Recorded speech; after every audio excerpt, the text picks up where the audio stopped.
രാജ്യമായ ഇന്ത്യയിലെ കേരളം ശിശുമരണ നിരക്കിൽ പുറകിലാക്കി. ശിശുമരണ നിരക്ക് എന്നൊക്കെ പറഞ്ഞാൽ 1000 കുഞ്ഞുങ്ങൾ ജനിച്ച് ഒരു വർഷം തികയുന്നതിന് മുൻപ് അതിൽ എത്ര കുഞ്ഞുങ്ങൾ മരിച്ചു പോകുന്നു എന്നതാണ് ശിശുമരണ നിരക്ക്. ഇന്ത്യയിൽ 25 1000 കുഞ്ഞുങ്ങൾ ഇന്ത്യയിൽ ജനിക്കുമ്പോൾ 1-ാം പിറന്നാളിന് മുൻപ് 25 കുഞ്ഞുങ്ങൾ മരിച്ചു. പോഷകാഹാരക്കുറവ് കൊണ്ട് സാംക്രമിക രോഗങ്ങൾ പിടിപെട്ട് വേണ്ടത്ര ചികിത്സ കിട്ടാതെ ഒക്കെ അതൊരു വേദനിപ്പിക്കുന്ന കണക്കാണ്. അമേരിക്കയിൽ പക്ഷേ അത് ഏകദേശം 6 മാത്രമാണ്. അമേരിക്കൻ കുറെ കൂടി മെച്ചപ്പെട്ട ജീവിത സൗകര്യങ്ങളുടെ ഒക്കെ ഭാഗമായി ശിശുമരണ നിരക്ക് കുറഞ്ഞു വന്ന് 5.6 അതാണ് കൃത്യം അമേരിക്കൻ ശിശുമരണ നിരക്ക്. അപ്പോഴാണ് പോയ വർഷത്തെ കേരളത്തിലെ ശിശുമരണ നിരക്ക് പുറത്തു വരുന്നത്. കേരളത്തിലെ ശിശുമരണ നിരക്ക് കേവലം 5 മാത്രമാണ്. എന്ന് വെച്ചാൽ അമേരിക്കയേക്കാൾ ഒരു പടി മുന്നിലെത്തി നമ്മൾ. എത്ര വിസ്മയകരമായ നേട്ടമാണ്. സത്യത്തിൽ കക്ഷി രാഷ്ട്രീയ ഭേദമന്യേ മലയാളികളാകെ ഒരു മഹോത്സവം പോലെ കൊണ്ടാടേണ്ടതായിരുന്നു. നാം അമേരിക്കൻ ഐക്യനാടുകളെ പിന്നിലാക്കിയിരിക്കുന്നു ശിശുമരണ നിരക്കിൽ. ശിശുമരണ നിരക്കിന്റെ കാര്യം ഞാൻ പ്രത്യേകിച്ച് എടുത്തു പറയാൻ കാരണം ഒട്ടേറെ ഘടകങ്ങൾ ഒന്നുചേരുമ്പോഴാണ് ശിശുമരണ നിരക്കൊക്കെ കുറയുക. ജനിക്കുമ്പോൾ തന്നെ കുഞ്ഞിന് ആരോഗ്യം ഉണ്ടാവണം, അതാണ് പ്രധാനപ്പെട്ട ഒരു കാര്യം. അതിനെന്ത് വേണം? കുഞ്ഞിന്റെ അമ്മയ്ക്ക് ആരോഗ്യം ഉണ്ടാവണം. അതിനെന്ത് വേണം? കുഞ്ഞിന്റെ അമ്മ നല്ല ഭക്ഷണം കഴിച്ച് ആവശ്യത്തിന് വിശ്രമിച്ച് നല്ല ശാരീരിക മാനസിക ആരോഗ്യ സാഹചര്യത്തിൽ ജീവിക്കണം. അതിനെന്ത് വേണം? അതിനു പറ്റിയ കുടുംബാന്തരീക്ഷം വേണം, വരുമാനം വേണം. എന്തെങ്കിലും അസുഖം ഉണ്ടായാൽ ആശുപത്രിയിൽ പോകാൻ അടുത്ത് ആശുപത്രി വേണം, അവിടെ ഡോക്ടർമാരുണ്ടാവണം, മരുന്നുണ്ടാവണം, സൗജന്യമായി ചികിത്സ ലഭിക്കുമ്പോഴാണ് അത് എല്ലാവർക്കും ലഭ്യമാവുക. ഈ ഘടകങ്ങളെല്ലാം ഒത്തുചേരുമ്പോഴാണ് ശിശുമരണ നിരക്ക് കുറയുക. അപ്പൊ ഈ കാര്യങ്ങളിലെല്ലാം നമ്മൾ ലോകോത്തരമായി മാറി. ശിശുമരണ നിരക്കിൽ മാത്രമല്ല, മാതൃമരണ നിരക്ക്, ശരാശരി പ്രതീക്ഷിത ആയുസ്, ഈ കാര്യങ്ങളിലെല്ലാം ലോകത്തിന്റെ മുൻപിൽ ഒരു വിസ്മയമായി നമ്മൾ നിൽക്കുകയാണ്. ഈ നേട്ടങ്ങളുടെ എല്ലാം കാരണം ഒരു ദശാബ്ദമായി കേരളത്തിൽ അധികാരത്തിലിരിക്കുന്ന ഇടതുപക്ഷ ജനാധിപത്യ മുന്നണി ഗവൺമെന്റിന്റെ ജനക്ഷേമകരമായ നടപടികൾ, ദീർഘവീക്ഷണത്തോടുകൂടിയ നടപടികൾ, അതിന്റെ എല്ലാം ഭാഗമായി കേരളം കൂടുതൽ അഭിവൃദ്ധിപ്പെട്ടു വരികയാണ്. രാജ്യത്തിന്റെ പൊതുസ്ഥിതി നേരത്തെ പറഞ്ഞ പോലെ അപകടമാണ് എല്ലാ രംഗത്തും. ഇപ്പൊ കഴിഞ്ഞ 10 വർഷത്തിനിടയിൽ 90,000 സർക്കാർ പള്ളിക്കൂടങ്ങൾ, സ്കൂളുകൾ ഇന്ത്യയിൽ അടച്ചുപൂട്ടി. നിങ്ങളെന്താ ഞെട്ടത്?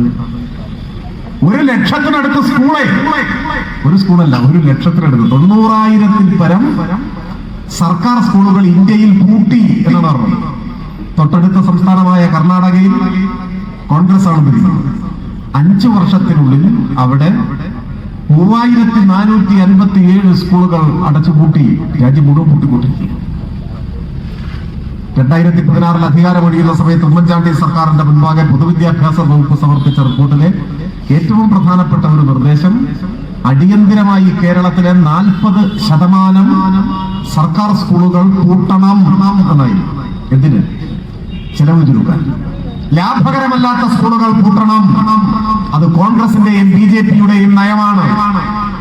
ഇന്ത്യയിലെ കോൺഗ്രസും BJP-യും മറ്റുള്ളവരും എല്ലാം ഭരിക്കുന്ന സ്കൂളിൽ ഇത് നടന്നുകൊണ്ടിരിക്കുക. അങ്ങനെ രാജ്യമാകെ 10 കൊല്ലത്തിനിടയിൽ 90,000-ൽ പരം സ്കൂൾ പൂട്ടി. എന്നാൽ കഴിഞ്ഞ 10 വർഷത്തിനിടയിൽ കേരളത്തിന്റെ മണ്ണിൽ ഒരൊറ്റ സ്കൂൾ പൂട്ടിയില്ല. അതാണ് വ്യത്യാസം. ഇന്ത്യയിലെ പൊതുസ്ഥിതിയുമായി കേരളത്തിന്റെ വ്യത്യാസം. എന്താ കാരണം? ഇതാണ് നയങ്ങൾ തമ്മിലുള്ള വ്യത്യാസം. 2 നയങ്ങൾ. എങ്ങനെയാണ് ഇടതുപക്ഷ നയം ഒരു ബദലാകുന്നത്? സ്കൂളിൽ കുട്ടികളുടെ എണ്ണം കുറഞ്ഞാൽ ലാഭകരമല്ല എന്ന് കണ്ടത് പൂട്ടണം എന്ന നിലപാട് കോൺഗ്രസും BJP-യും സ്വീകരിച്ചിരിക്കുന്നു. നമ്മളോ ലാഭനഷ്ടങ്ങളുടെ അടിസ്ഥാനത്തിൽ സ്കൂൾ വിദ്യാഭ്യാസത്തെ കാണാൻ പാടില്ല. വിദ്യാഭ്യാസം എന്നാൽ ലാഭാധിഷ്ഠിതമായ ഒരു കച്ചവടമല്ല. അതുകൊണ്ട് ഒരു ക്ലാസ്സിൽ 10 കുട്ടികളെ ഉള്ളുവെങ്കിലും അവരെ പഠിപ്പിക്കണം. അതാണ് നമ്മുടെ നിലപാട്. ആ മാറ്റങ്ങൾ കൂടുതൽ ശക്തിപ്പെടുത്തി ഭാവിയിൽ ഏറ്റെടുക്കേണ്ട വികസന പദ്ധതികളെ കുറിച്ചും കൂടുതൽ ജനജീവിതം അഭിവൃദ്ധിപ്പെടുത്താൻ സ്വീകരിക്കേണ്ട ക്ഷേമ നടപടികളെ കുറിച്ചുമെല്ലാം ചർച്ച ചെയ്യണം എന്നാണ്. നിർഭാഗ്യവശാൽ നമ്മുടെ എതിരാളികൾ UDF ആവട്ടെ BJP ആവട്ടെ ഇത്തരമൊരു ചർച്ചയ്ക്ക് സന്നദ്ധരായിട്ടില്ല. അവർ ശ്രമിക്കുന്നത് വിവാദ കോലാഹലങ്ങളിൽ തെരഞ്ഞെടുപ്പിനെ മുക്കിക്കൊല്ലാനാണ്. ജനങ്ങളെ ബാധിക്കുന്ന ഒരു പ്രശ്നവും ചർച്ച ചെയ്യാതെ നമ്മുടെ രാജ്യത്തിന്റെ വർത്തമാനകാല സാഹചര്യങ്ങളെ കുറിച്ചൊരു വാക്കുപോലും പറയാതെ ഉള്ളുപൊള്ളയായ വിവാദങ്ങളിൽ അഭിരമിക്കാനാണ് ഇഷ്ടപ്പെടുന്നത്. സത്യത്തിൽ 10 വർഷത്തെ ഭരണത്തിന് ശേഷമാണ് ഇടതുപക്ഷ ജനാധിപത്യ മുന്നണി തിരഞ്ഞെടുപ്പിനെ നേരിടുന്നത് എന്നതുകൊണ്ട് തന്നെ ആ 10 വർഷത്തെ ഭരണത്തെ സംബന്ധിച്ചെങ്കിലും എന്തെങ്കിലും വിമർശനങ്ങൾ പ്രതിപക്ഷത്തിന് ഉന്നയിക്കാവുന്നതാണ്. എന്നാൽ അതിനല്ല അവർ മുതിരുന്നത്. 10 വർഷത്തെ ഭരണം ചർച്ച ചെയ്യാതിരിക്കാനാണ് അവർ ശ്രമിക്കുന്നത്. കാരണം ഈ 10 കൊല്ലം കൊണ്ട് കേരളത്തിലുണ്ടായ മാറ്റം ചർച്ച ചെയ്യപ്പെട്ടുകൂടാ, ജനങ്ങൾ അതിനെക്കുറിച്ച് ആലോചിച്ചുകൂടാ. അങ്ങനെ അത് ചർച്ച ചെയ്യപ്പെട്ടാൽ നമ്മുടെ രാജ്യത്തെ മറ്റ് സംസ്ഥാനങ്ങളിലെ സ്ഥിതിഗതികളുമായി താരതമ്യപ്പെടുത്തിയാൽ ആയുസ് അവസാനിക്കുന്നതിന് മുൻപ് കേരളത്തിൽ അധികാരത്തിലെത്താൻ UDF ഒരു സാധ്യതയുമില്ല എന്ന് UDF നന്നായി അറിയാം. അതുകൊണ്ട് അവർ ഈ കാര്യങ്ങളൊന്നും ചർച്ച ചെയ്യരുത് എന്നാണ് ആഗ്രഹിക്കുന്നത്. ദുരാരോപണങ്ങൾ ഉന്നയിക്കുന്നതും വിവാദങ്ങളുടെ പുകപടലങ്ങൾ ഉയർത്താൻ ശ്രമിക്കുന്നതും അതിനുവേണ്ടിയാണ്. ഇപ്പോ നിങ്ങൾ ഇന്ത്യയിലെ മറ്റ് സംസ്ഥാനങ്ങളിലെ സ്ഥിതിഗതികൾ എങ്ങനെയൊക്കെയാണ് എന്നൊന്ന് പരിശോധിച്ചു നോക്കൂ. കേരളത്തിൽ ജീവിക്കുന്നത് കൊണ്ട് നമ്മളിൽ പലരും ധരിക്കുന്നത് ഏറെക്കുറെ ഇതുപോലെയൊക്കെ ആയിരിക്കും രാജ്യത്ത് എല്ലായിടത്തും എന്നാണ്. അല്ലേ അല്ല. കേരളം കണ്ട് ഇന്ത്യയുടെ പരിച്ഛേദമാണ് എന്നാരും കരുതരുത്. നമ്മുടെ രാജ്യത്തിന്റെ സ്ഥിതി അതീവ ദയനീയമാണ്. കേന്ദ്ര ഭരണാധികാരികളും അവർ വിലക്കെടുത്ത മാധ്യമങ്ങളും അവകാശപ്പെടുന്നത് പോലെയല്ല വസ്തുത. ഇപ്പൊ ഗ്ലോബൽ ഹങ്കർ ഇൻഡെക്സ്, ആഗോള വിശപ്പ് സൂചിക എന്ന് മലയാളം, പച്ചമലയാളത്തിൽ പറഞ്ഞാൽ ലോകത്തിലെ പട്ടിണി രാജ്യങ്ങളുടെ ഒരു പട്ടിക. അതാണ് ലോകത്തിൽ പട്ടിണി ഗൗരവമായി നിൽക്കുന്ന രാജ്യങ്ങൾ ഏതൊക്കെ എന്ന് ഐക്യരാഷ്ട്രസഭയുടെ മേൽനോട്ടത്തിൽ തയ്യാറാക്കിയ ആധികാരികമായ പട്ടികയുടെ പേരാണ് ആഗോള വിശപ്പ് സൂചിക. 123 രാജ്യങ്ങളാണ് ആ പട്ടികയിലുള്ളത്. അത്രയും രാജ്യങ്ങളിലാണ് ഗൗരവമായ പട്ടിണി ഉള്ളത്. ഞാൻ പട്ടിണി എന്ന് പറയുമ്പോൾ നിങ്ങളുടെ ആരുടെ മുഖത്ത് ഒരു ഭാവവ്യത്യാസമില്ല. കാരണം നമ്മളാരും സമീപകാലത്ത് പട്ടിണി കിടന്നിട്ടില്ല. നിങ്ങൾ ആരെങ്കിലും അടുത്ത കാലത്ത് പട്ടിണി കിടന്നിട്ടുണ്ടോ? മലയാളിയെ സംബന്ധിച്ച് പട്ടിണി ഒരു വാക്കു മാത്രമാണ്, ഒരു അനുഭവമല്ല. നമ്മുടെ കാര്യമുണ്ട്. നമ്മുടെ അയൽവക്കത്ത്, പരിചയത്തിൽ, നമ്മുടെ പഞ്ചായത്തിൽ ആരെങ്കിലും പട്ടിണി കിടക്കുന്നുണ്ടോ?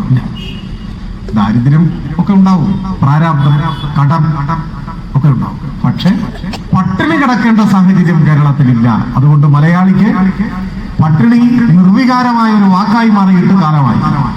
അതേസമയം നമ്മുടെ രാജ്യത്തിന്റെ സ്ഥിതി അതല്ല. 123 രാജ്യങ്ങളിൽ ഇന്ത്യയുടെ സ്ഥാനം 102ആണ്. എന്ന് വെച്ചാൽ പട്ടിണി രാജ്യങ്ങളിൽ തന്നെ ഏറ്റവും പിന്നിൽ നിൽക്കുന്ന ഒരു രാജ്യമാണ് നമ്മുടെ രാജ്യം. ആഴ്ചകളോളം ഭക്ഷണം കഴിക്കാനൊന്നുമില്ലാതെ പട്ടിണി കിടക്കേണ്ടി വരിക, വെള്ളം മാത്രം കുടിച്ച് ജീവൻ നിലനിർത്തേണ്ടി വരിക. അങ്ങനെ വരുമ്പോൾ ആരോഗ്യം ക്ഷയിക്കും, അസുഖം ബാധിക്കും, എല്ലും തോലുമായി മാറും, അവസാനം മരിച്ചു. അതാണ് പട്ടിണി മരണം. ആ പട്ടിണി മരണങ്ങൾ നടക്കുന്ന ഒരു രാജ്യമാണ് നമ്മുടെ രാജ്യം ഇപ്പോഴും. അതിൽ തന്നെ ലോകത്തിലെ ഏറ്റവും ഗൗരവതരമായ പട്ടിണി നിലനിൽക്കുന്ന രാജ്യങ്ങളിലാണ് നമ്മുടെ രാജ്യത്തിന്റെ സ്ഥാനം. പട്ടിണിക്കാരന്റെ റിപ്പബ്ലിക്കായി ഇന്ത്യ തുടരുകയാണ്. ഇത് പട്ടിണിയുടെ കാര്യത്തിന് മാത്രമല്ല. ലോകത്തിൽ ഏറ്റവും കൂടുതൽ ക്ഷയരോഗികളുള്ള രാജ്യം നമ്മുടെ രാജ്യമാണ്. ലോകത്തിൽ ഏറ്റവും കൂടുതൽ കുഷ്ഠരോഗികളുള്ള രാജ്യം നമ്മുടെ രാജ്യമാണ്. ലോകത്തിൽ ഏറ്റവും കൂടുതൽ മനുഷ്യർ ചേരികളിൽ ജീവിക്കുന്ന രാജ്യം ഇന്ത്യയാണ്. ചേരികളിൽ പുഴുക്കളെ പോലെ നരകയാതന അനുഭവിച്ച് ജീവിക്കാൻ നിയോഗിക്കപ്പെട്ട നിർഭാഗ്യവാന്മാരും നിർഭാഗ്യവതികളുമായ മനുഷ്യരുടെ രാജ്യമാണ് നമ്മുടെ രാജ്യം. ആ ഇന്ത്യയുടെ തെക്കേ മൂലയിലെ ഒരു കൊച്ചു സംസ്ഥാനമായ കേരളം പക്ഷേ പട്ടിണി എന്ന് കേൾക്കുമ്പോൾ അത് എന്താണ് സാധനം എന്ന് ചോദിക്കുന്ന പുതിയ തലമുറയെ കൊണ്ട് സമ്പന്നമാണ്. അറിഞ്ഞുകൂടാ.